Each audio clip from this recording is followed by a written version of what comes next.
سرکار امام حسن مجتبیٰ علیہ الصلوۃ والسلام کا زمانہ ہے.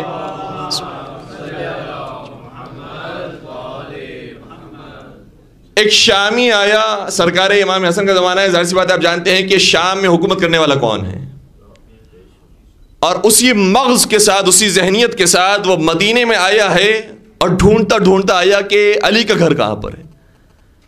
پتہ چلا کہ یہ علی کے بیٹے ہیں.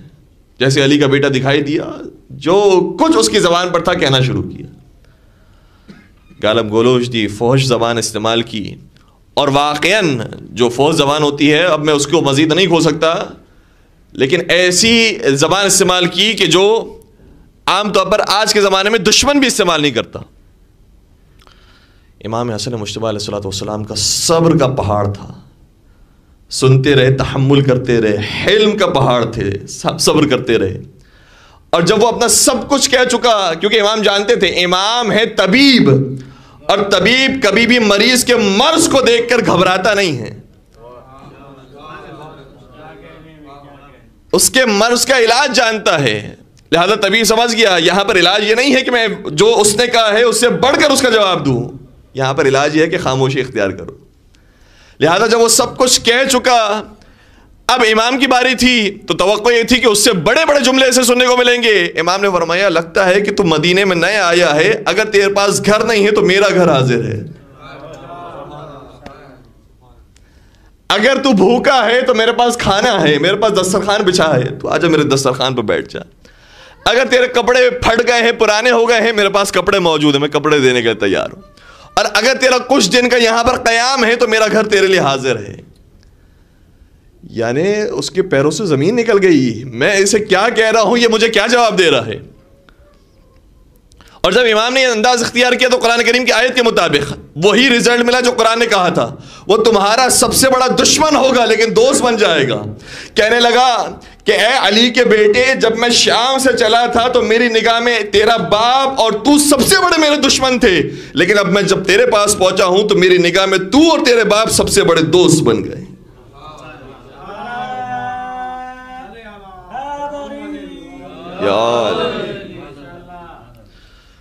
تو مبغوث ترین لوگ تھے، لیکن ائمہ علیہم السلام نے انہیں محبوب ترین افراد میں تبدیل کر دیا. امام کا چاہنے والا ہو گیا، صحابی ہو گیا، امام کے شاگردی میں آ گیا. اور یہ ایک واقعہ نہیں، امام سجاد و شام کے بازار سے گزرتے ہیں، وہاں پر بھی شامی آیا. دیکھیں وہی دور ہے، وہ اس کے باپ کا دور تھا، اس کے بیٹے کا دور ہے. اور آقا سید سجاد کو زخمی حالت میں دیکھ کر، قید و بند میں ہونے کے باوجود دیکھ کر ایسے جملے استعمال کر رہا ہے کہ بہت اچھا ہوا تیرے ساتھ، تو اسلام کا خاتمہ کرنے کے لیے آیا تھا، تو مسلمانوں کا خاتمہ کرنے کے لیے نکلا تھا، تو دین کو نقصان پہنچانے کے لیے نکلا تھا. اللہ اکبر. وہ جس نے دین کی بنیادیں ڈالی ہوں، وہ جس کے گھر سے دین چلا ہو، وہ یہ جملے سنے کہ میں دین برباد کرنے کے لیے آیا ہوں. لیکن آقا سید سجاد بڑے تحمل سے سنتے رہے. جب وہ بوڑھا سب کچھ کہہ چکا تو امام نے فرمایا تو نے قرآن کریم بھی پڑھا ہے؟ کہا قرآن کریم پڑھا ہے، لیکن تیرا قرآن سے کیا تعلق ہے؟ کیا قرآن میں وہ آیت پڑھی ہے کہ انما یرید اللہ لیذھب عنکم الرجس اہل البیت، اس میں اہل بیت سے مراد ہم لوگ ہیں. تو نے وہ آیت پڑھی ہے قل لا اسألکم علیہ اجرا الا المودۃ فی القربى، اس میں قربہ سے مراد ہم لوگ ہیں. تو نے وہ آیت پڑھی ہے وآت ذی القربى حقہ، اس میں ذی القربى سے مراد ہم لوگ ہیں. تو نے وہ آیت پڑھی ہے وَاعْلَمُوا أَنَّمَا غَنِمْتُم مِّن شَيْءٍ فَأَنَّ لِلَّهِ خُمُسَهُ وَلِلرَّسُولِ وَلِذِي الْقُرْبَى، اس میں ذی القربى سے مراد ہم لوگ ہیں. جب اپنا تعارف پیش کیا، بڑے تحمل کے ساتھ پیش کیا، جیسے ہی وہ بیدار ہوا، ارے تم ہی اہل بیت رسول ہو. سوال کرتا ہے خدا کی قسم تو بتاؤ کیا تم ہی اہل بیت رسول ہو؟ آقا سید سجاد سر کو جھکا کر کہتے ہیں ہاں ہم ہی اہل بیت رسول ہیں. تو اب ایسا تبدیل ہوا کہ پہلے آیا تھا گالیاں دینے کے لیے، اب تلوار نکالتا ہے امام کا دفاع کرنے کے لیے. امام باقر کو دیکھ لیجئے. امام باقر کے سامنے ایک عیسائی آیا. امام کا نام ویسے محمد ہے، لقب باقر تھا، لیکن آ کر وہ عیسائی کہتا ہے انت بکرن. یہاں پر تقریباً افراد اس لفظ سے واقف ہوں گے. باقر کا مطلب کیا ہوتا ہے؟ قاف سے نقطے، جو سورہ بقرہ کے اندر بھی آیا ہے. یعنی انسان اس کا ترجمہ کرتے ہوئے زبان کانپتی ہے، کیا امام کو کہہ دیا اس نے. شرم آتی ہے کہ میں ترجمہ نہیں کر سکتا، لیکن صرف بچوں تک بات منتقل کرنے کے لیے میں پیش کرنا چاہ رہا ہوں. کہا بقر کا مطلب ہوتا ہے گائے. کہا انت بقر. امام نے شاہ فرمایا لا، میں بقر نہیں ہوں، میں باقر ہوں.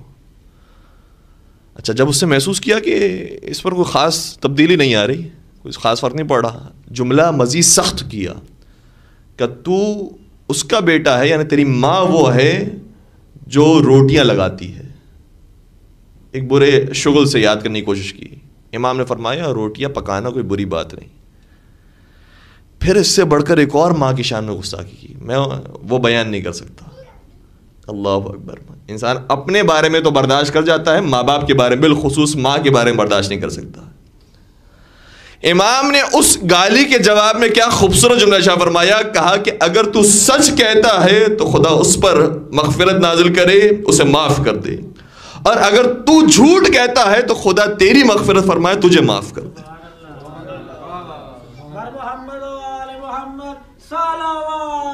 اللہ صلی علی محمد اسی وقت زبان سے کلمہ جاری ہوا، اشہد ان لا الہ الا اللہ واشہد ان محمد رسول اللہ واشہد انک خلیفۃ اللہ حقا. میں گواہی دیتا ہوں کہ اللہ کے علاوہ کوئی معبود نہیں، محمد اللہ کے رسول ہیں اور آپ اس کے سچے خلیفہ ہیں. ائمہ اطہار السلام کا ہر امام کا طریقہ ہے، اور جو طریقہ ائمہ اطہار السلام کا رہا ہے وہی طریقہ بڑے ہمارے علماء نے، جو سنجیدہ علماء ہیں، انہوں نے اختیار کیا. لہذا بلا وجہ کسی سے بحث میں نہیں پڑا کرتے تھے. ائمہ اطہار السلام نے یہ بھی فرمایا ہے، دیکھو بلا وجہ مناظرے میں نہ جاؤ، بلا وجہ بحث میں نہ جاؤ. حتیٰ ایک صحابی نے آ کر یہ عرض کیا، حمزہ طیار اس کا نام ہے، بہت جلیل القدر صحابی، اور ایسا صحابی ہے کہ امام بار بار اس کے بارے میں پوچھا کرتے تھے کہ وہ کیا کر رہا ہے آج کل. ہشام ابن حکم سے ایک مرتبہ سوال کیا، حمزہ طیار کیا کر رہا ہے؟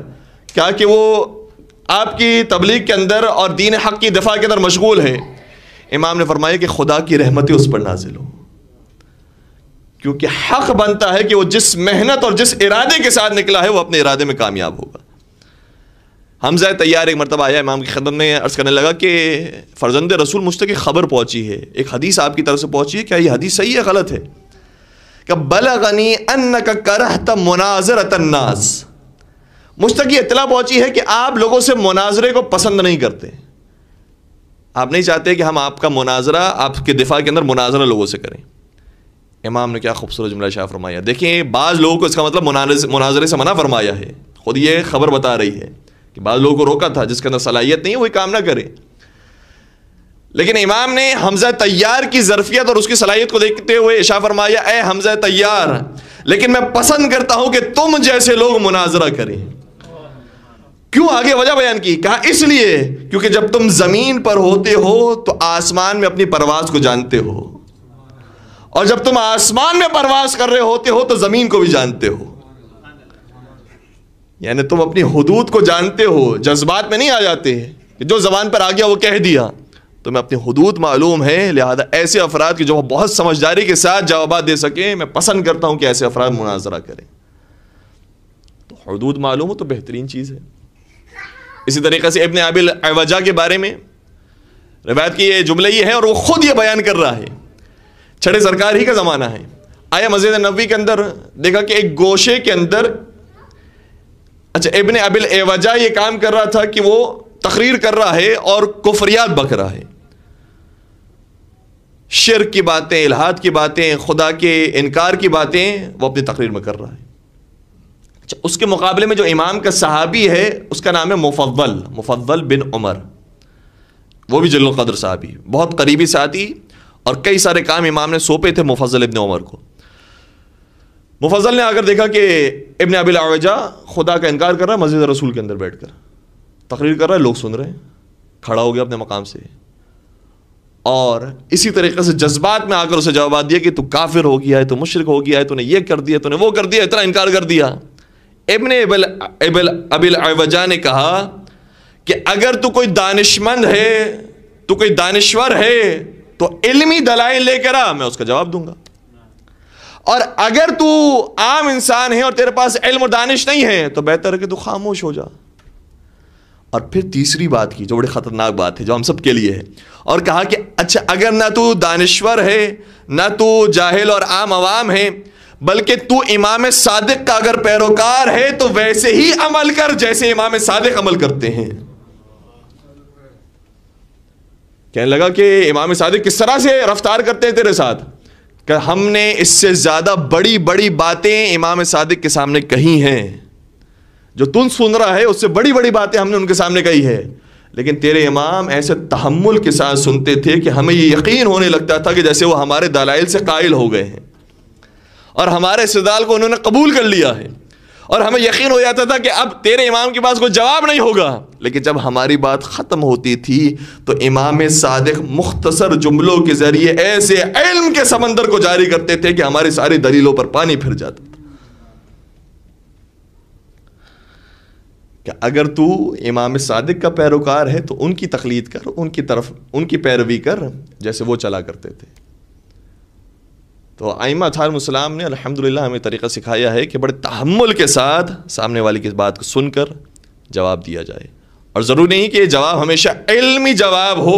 کبھی کبھار آپ کا انداز، کبھی کبھار آپ کی باڈی لینگویج، کبھی کبھار آپ کا کردار اسے اتنا متاثر کرتا ہے جتنا انسان کا علم بھی اسے متاثر نہیں کرتا.